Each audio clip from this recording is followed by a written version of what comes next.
नमस्कार। चलिए आज बता ही देता हूँ कि मैं मुल्तानी हूँ या सराइकी हूँ। भाई बड़े अरसे से, यानी कि जब से हमने ये चैनल शुरू किया है आपके यहाँ से सरहद पार से, मुझे कितने सारे कमेंट्स और कितने सारे इनबॉक्स इस बात के लिए आते हैं कि आप अपने नाम के आगे सराइकी लगाइए, मुल्तानी मत लगाइए। तो मैंने हालांकि इसके ऊपर 2-3 बार वीडियो भी बनाए हैं, लेकिन ये वीडियो के अंदर मैं पूरी की पूरी वो बातें बताना चाहता हूँ जो मैंने इस लंबे एक अरसे में बड़े बुज़ुर्गों से सुनी है, कुछ पढ़ा है, कुछ रिसर्च है। तो बात शुरू करता हूँ पार्टीशन से पहले की।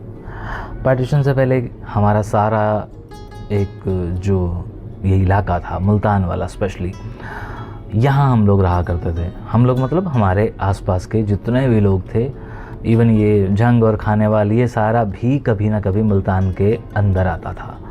और ये सारा एरिया और ये सारी ज़बानें मुल्तानी ही कहलाती थी। और ये तो आप लोग जानते ही होंगे, पढ़ा भी होगा कि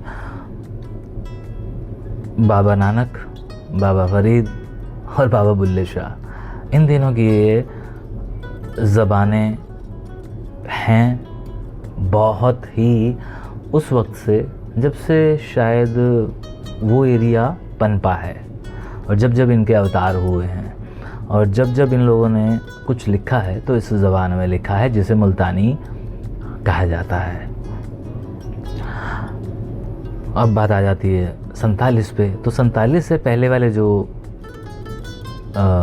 एरियाज़ थे या जो लोग थे, भले वो बावलपुर के लोग थे, भले वो बन्नूवाल के लोग थे, भले वो मियाँ वाली, या मैं सबके अब नाम नहीं लेता, आप ये जान लीजिए कि वो सारे इलाके जो कि मुल्तान से कनेक्टेड थे, वो सारे के सारे जितनी भी ज़बानें बोलते थे वो सारी मुल्तानी के ही लहजे थे, एक्सेंट थे। और बंटवारा हो जाता है जनाब जी। बंटवारे के बाद हम लोग हिंदुस्तान आ जाते हैं। हिंदुस्तान आने के बाद हम अपनी सारी चीज़ें, उसके अंदर ज़बान भी इंक्लूड है, भूल जाते हैं, क्योंकि हम लोगों को रोज़ी रोटी और छत की चिंता थी। हमारे बुज़ुर्गों ने अपने बच्चों को पालना था, उनको एक अच्छी शिक्षा देनी थी, एजुकेशन देनी थी, अच्छे संस्कार देने थे। इस जद्दोजहद में 47-48 से लेकर शायद 70 के दशक तक वो ये बात बिल्कुल भी ध्यान में नहीं रख पाए कि हमें अपने इस ज़बान को या अपने इस एरिया को याद रखना है, जिसे हम मुल्तान कहते थे, मुल्तानी ज़बान कहते थे। जो ये वाली पीढ़ी थी, जिस पीढ़ी ने ये सब कुछ झेला था, जिस पीढ़ी ने ये सब कुछ सहन किया था, 80 के दशक आते आते इस दुनिया से जाने लगी। और जो पीढ़ी उस दौर में बहुत कम एज की थी, 8, 10, 15 या हार्डली 20 साल की, वो पीढ़ी अब 50 साल की हो चुकी थी। और 50 साल का व्यक्ति अपने बच्चों की तरफ ध्यान देने लग जाता है। उसे कुछ मतलब नहीं कि कहाँ ट्रेडिशंस गए, कहाँ लिटरेचर गया, कहाँ हमारी मुहावरे गए, कहाँ दौड़े गए, कहाँ हमारे फोक सॉन्ग गए। वो ये देखता है कि नहीं, मेरे माँ बाप ने जिस तरह से मुझे छोटे छोटे काम करके या जिस तरह से भी मेहनत मजदूरी करके पाला है, मैं अपने बच्चों को वो सब चीज़ें अच्छे ढंग से देना चाहता हूँ। मेरे बच्चे महरूम ना रहें उन चीज़ों से। और वो लग जाता है अपने काम पर, अपनी दुकान पर, अपने बिज़नेस में, अपनी नौकरियों में, अपनी ज़मीनों में, अपनी जायदादों में, अपने परिवार में। और ये सब करते करते करते करते सन 2000-2005 का ये वक्त आ जाता है। और ये लोग जो कि उस दौर के अंदर बच्चे थे, अब ये लोग बिस्तर पे आ जाते हैं, बुज़ुर्ग हो जाते हैं। और अब इन्हें आराम के वक्त में अपनी वो सारी बातें याद आने लगती हैं। इनके माँ बाप ने इन्हें कुछ नहीं बताया था, जो कुछ इनकी धुंधली धुंधली यादें थी वो ये यादें अपने अंदर रखे हुए थे। और इस बीच एक चैप्टर मैंने मिस कर दिया है। वो चैप्टर होता है जब यहाँ हमारे एरिया में आने के बाद हमारा प्रदेश पंजाब से डिवाइड हो जाता है और एक हरियाणा बन जाता है। और इस दौरान क्या होता है, मैं थोड़ा सा और पीछे जाऊंगा, मैंने एकदम से छलांग लगा दी थी। 50s के एंड में 1950, 1948, 1950 के बाद की बात, 1950 और 1955 के दरमियान राशन कार्ड बनने लगते हैं और जनगणना होने लगती है। 60 का दशक आ जाता है, ये खानापूर्ति होती रहती है और जब खानापूर्ति होके पहुंचती है 61, 62, 63 के दरमियान, तो वो जो कागज़ पढ़े जाते हैं जिनके ऊपर बड़ी सारी डिटेल्स थी कि ये जो लोग हैं जो अचानक से जनसंख्या बढ़ी है इस क्षेत्र की, ये लोग कौन हैं, ये किस भाषा के बोलने वाले हैं, ये किस तहज़ीब वाले हैं, ये किस अंदाज में रहने वाले लोग हैं। तो उनके जो फॉर्म थे, ये बात मुझे राणा गन्नौरी साहब ने भी बताई थी, मुझे कुछ और बुज़ुर्गों ने भी बताई है। उनके जो फॉर्म थे, उन फॉर्म्स के ऊपर लिखा गया था हम हिंदी भाषी हैं और हम पंजाब में रहते हैं। ये वाला पंजाब जो हमारा दिल्ली से सटा हुआ पंजाब था। हिंदी भाषी होने के कारण एक अलग प्रांत बना जाता है और वो प्रांत बनता है हरियाणा। और इसी दरमियान हरियाणा जब बनता है तो उससे पहले वहाँ पर भी सेम कुछ धीरे धीरे सरगोशियाँ होने लगती हैं और वहाँ के लोग भी, वहाँ के राजनेता भी अपनी आवाम के साथ कुछ वादे करने लगते हैं। एक नया सूबा बनाने की बात होने लगती है और वहाँ पर भी एक सूबा बनने की बात होती है और जिस सूबे को नाम दिया जाने की कोशिश की जाने लगती है उस सूबे का नाम आज भी सुनते हैं, बना नहीं है। कहा जाता है कि नहीं जी, अब यहाँ एक सराइकिस्तान बनेगा। इसके बारे में मैं एक छोटा सा वीडियो है वो मैं ज़रूर साथ में शेयर कर रहा हूँ। सराइकी कोई नहीं कहता, नहीं सराइकी ना कोई जुबान है ना कोई कौमियत है ना ही जी। गल ये वे 1960 तो पहले मुल्तानी, रियासती ते डेरा वाली ये लहजे सन पंजाबी जुबान दे। अचानक रातों रात की होया कि ये अपना सराइकी जुबान सामने आ गई। लम्मी कहानी है, ये पिछे कुदरतुल्ला शहाब सी, कुछ होर लोग सन, बड़ी गहरी साजिश सी। एक कुदरतुल्ला शहाब वो बंदा सी अयूब खान का जिन्हें पंजाब के 3 दरिया विकवाए। ठीक है, 1960 से 1962 से पहली इंटरनेशनल सराइकी कॉन्फ्रेंस मुल्तान च हुई, जी साईं रसूल बख्श बलीजो ने उलट दी कॉम्प्रस, सिंधी कॉम्प्रस ने। ਉਹਦੀ वजह सी, ਤੁਸੀਂ ਪੁੱਛੋਗੇ वजह की सी, वजह ਇਹ ਸੀ ਕਿ ਜਿਹੜਾ ਪਹਿਲਾ ਸਰਾਇਕਿਸਤਾਨ ਦਾ ਨਕਸ਼ਾ ਬਣਿਆ ਸੀ ਉਹਦੇ ਵਿੱਚ ਅੱਧਾ ਸਿੰਧ ਸੀ, ਕਿਉਂਕਿ ਅੱਧੇ ਸਿੰਧ ਸਰਾਇਕੀ ਬੋਲੀ ਜਾਂਦੀ ਹੈ। ਉਹ ਰਸੂਲ ਬਖਸ਼ ਪਲੀਜੋ ਤੇ ਜਿਹੜੇ ਸਿੰਧੀ ਉੱਥੇ ਇੰਟੈਲੈਕਚੁਅਲ ਤੇ ਦਾਨਿਸ਼ਵਰ ਬੈਠੇ ਸਨ, ਜਦੋਂ ਉਹਨਾਂ ਨੇ ਨਕਸ਼ਾ ਦੇਖਿਆ ਤੇ ਉਹਨਾਂ ਨੇ ਰਸੂਲ ਬਖਸ਼ ਪਲੀਜੋ ਖੜੇ ਹੋ ਗਏ, ਉਹਨੇ ਨਾਰਾ ਮਾਰਿਆ, ਪਹਿਲੀ ਵਾਰੀ ਮੁਲਤਾਨ 'ਚ ਇਹ ਨਾਰਾ ਮਾਰਿਆ, ਹੋਸ਼ੋ ਸ਼ੀਦੀ, ਜਨਰਲ ਸ਼ੀਦੀ ਦਾ ਨਾਰਾ ਸੀ, ਜਿਹਨੇ ਆਖਿਆ ਸੀ ਮਰਸੂ ਮਰਸੂ ਸਿੰਧ ਨਾ ਡੇਸੂ। ਇਹ ਹੀ ਨਾਰਾ ਉੱਥੇ ਮਾਰਿਆ ਰਸੂਲ ਬਖਸ਼ ਪਲੀਜੋ ਸਾਹਿਬ ਨੇ। ਬੜਾ ਸਿਆਣਾ, ਪੜ੍ਹਿਆ ਲਿਖਿਆ, ਬੜਾ ਵੱਡਾ ਇੰਟੈਲੈਕਚੁਅਲ ਕੌਮ ਪ੍ਰਸਤ, ਬੜਾ ਹਾਈਲੀ ਐਜੂਕੇਟਡ ਦਾਨਿਸ਼ਵਰ ਸਿੰਧੀ ਕੌਮ ਪ੍ਰਸਤ ਸੀ। ਪੰਜਾਬ ਤੇ ਸਿੰਧ ਨੂੰ ਲਿਆਉਣ ਵਾਸਤੇ ਵੀ ਉਹਨੇ ਬੜਾ ਨੇੜੇ ਲਿਆਉਣ ਵਾਸਤੇ ਕੰਮ ਕੀਤਾ। And he stood for the rights of Sindh. ਉਹਨੇ ਉੱਥੇ ਨਾਰਾ ਮਾਰ ਕੇ ਇਹ ਸਰਾइकी कॉन्फ्रेंस उलट दी। इसके बाद हमारा प्रदेश बन जाता है, हमारा हरियाणा बन जाता है, हम हरियाणवी बन जाते हैं और हमारी ज़बान पंजाबी रह जाती है, हमारे विचार, हमारी बोली घरों के अंदर ये रह जाती है। और हम लोग, अब मैं वापस आता हूँ जहाँ मैंने छोड़ा था 2005 में। वो 2005 के अंदर ये वो वाले बुज़ुर्ग, जो बुज़ुर्ग अब बिस्तर पर आ चुके थे, आराम करने लगे थे, ये बुज़ुर्ग अब अपनी तीसरी पीढ़ी को, यानी कि अपने बेटे के बेटों को कुछ बातें बताने लगते हैं या वो जानना लगते हैं, क्योंकि अब इस दौर के अंदर इंटरनेट पांव पसार चुका है। और इस दरमियान वो जो एक रिफ्यूजी वाले वर्ड का किस्सा है जो मैंने मुख्यमंत्री साहब से भी पूछा है, वो सब वाकया बीत चुका है, उसको हमारे बुज़ुर्ग झेल चुके हैं। और 2005-2007 के अंदर ये चीज़ें होने लगती हैं। BBC जैसे प्लेटफॉर्म यूट्यूब पर आकर के कुछ वीडियोस बनाने लगते हैं, और उस दौरान 2009 में मैं अपना पहला वीडियो करता हूँ, और 3 वीडियो जिसमें मैं करता हूँ, और तीनों के तीनों खाने वाले साइड के वीडियो होते हैं। एक लोधरा का होता है, एक खाने वाल का होता है, दूसरा भी खाने वाल से जुड़ा हुआ होता है, और ये तीनों वीडियोस सोशल मीडिया पे अपलोड होते हैं। और उसके बाद पाकिस्तान के साथ हमारा एक राब्ता होना शुरू होता है, वहाँ के लोग हमारे वीडियोस देखने लगते हैं, और हम जब इसमें ये कहते हैं कि मैं तड़केशु मुल्तानी, तो वहाँ से बात आने लगती है कि आप अपने नाम के आगे मुल्तानी लगाते हैं, आप सराइकी लगाइए। तो बगैर सोचे समझे कहीं कहीं हमने लिखना भी शुरू कर दिया। फिर धीरे धीरे जब कुछ बुद्धिजीवियों से मिलना शुरू किया, कुछ लिटरेरी लोगों से मिलना शुरू किया, तो पता चला कि नहीं, हमारे बुज़ुर्गों ने तो ये नाम कभी सुना ही नहीं था, हमारे बुज़ुर्ग तो इस नाम से कभी वाकिफ़ भी नहीं थे। फिर मैं बात करता हूँ उन लोगों से जो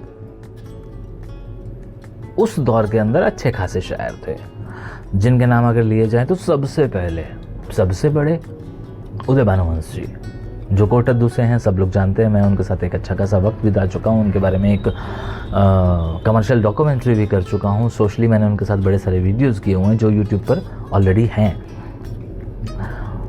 वो बड़े अरसे से सिर्फ ख़तों किताबत के ज़रिए राब्ते में थे, और हमारे राणा प्रताप गन्नौरी साहब और उदय भानुवंश जी एक दास रामायण लिखते हैं, और ये बात होती है लेट 90s की।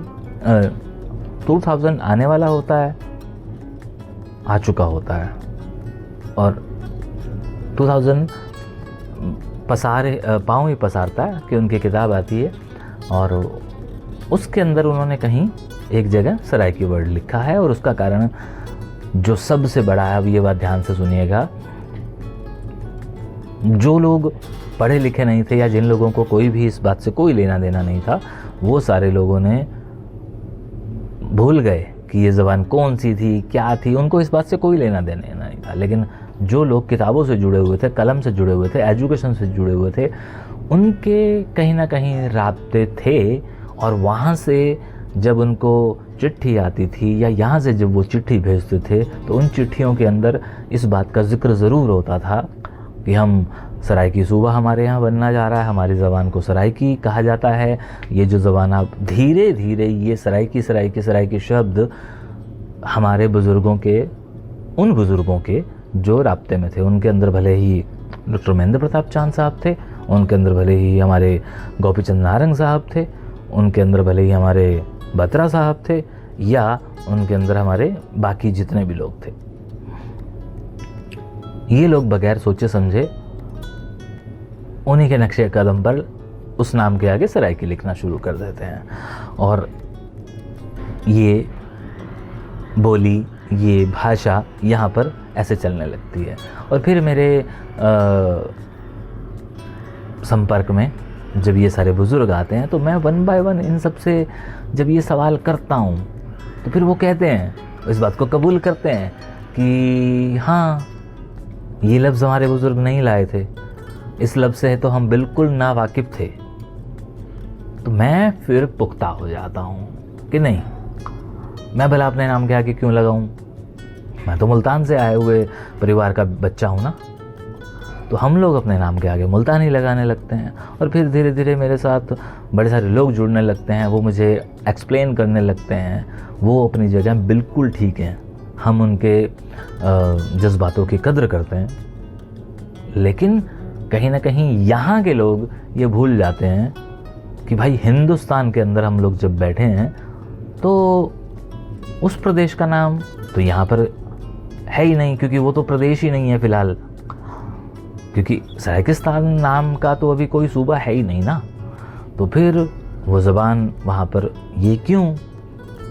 आज अगर 2022 के अंदर भी मैं अगर ये बात कह रहा हूँ तो मैं आज भी अपनी बात पर कायम हूँ, जो मुझे गोपीचंद नारंग साहब ने कही थी या चांद साहब ने कही थी या मुझे उदय भानु हंस जी ने कही थी। हाँ, वो और बात ज़रूर है कि उनकी लिखी हुई कुछ किताबों के अंदर वो शब्द है, लेकिन अगर आप ध्यान दें तो ये किताबें उस दौर में लिखी गई हैं जब एक लंबा गैप आ गया था।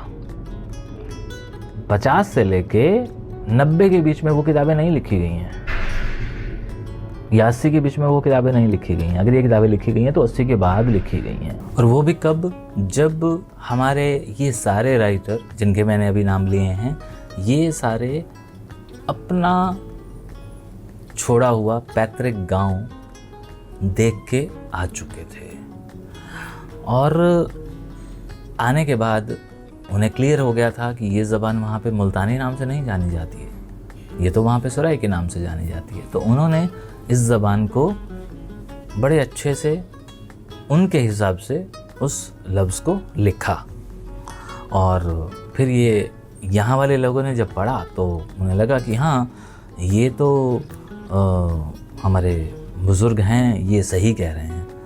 और उन्होंने इस बात को नहीं बिल्कुल भी ध्यान नहीं दिया होगा कि भविष्य में क्या होगा, बस। लेकिन आज जब मैं उस चीज़ को देख रहा हूँ तो मुझे लगा कि नहीं, इस तरह तो मेरे परिवार की और मेरे उस मुल्तान की जो 5000 साल पुराना है, उसको तो नाम ही मिट जाएगा।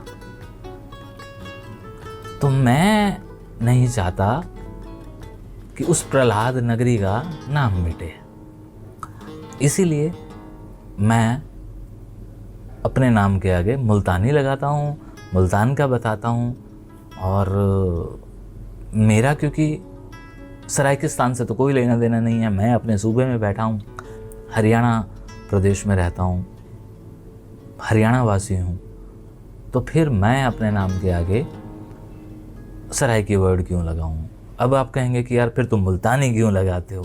तो भैया, मेरे घर के अंदर ये ज़बान बोली जाती है। खैर, ये मुझे एक्सप्लेन करने की ज़रूरत नहीं है कि मैं क्यों लगाता हूँ, लेकिन हाँ, मैं क्यों नहीं लगाता हूँ ये मुझे ज़रूर एक्सप्लेन करने की ज़रूरत थी, क्योंकि आप लोग कई बार जिस तरह से वो एक प्यार से मुझे समझाते भी थे, बताते भी थे, और कई तो आप रिक्वेस्ट भी करते थे कि नहीं केशव भाई आप इसे लगाइए इसे।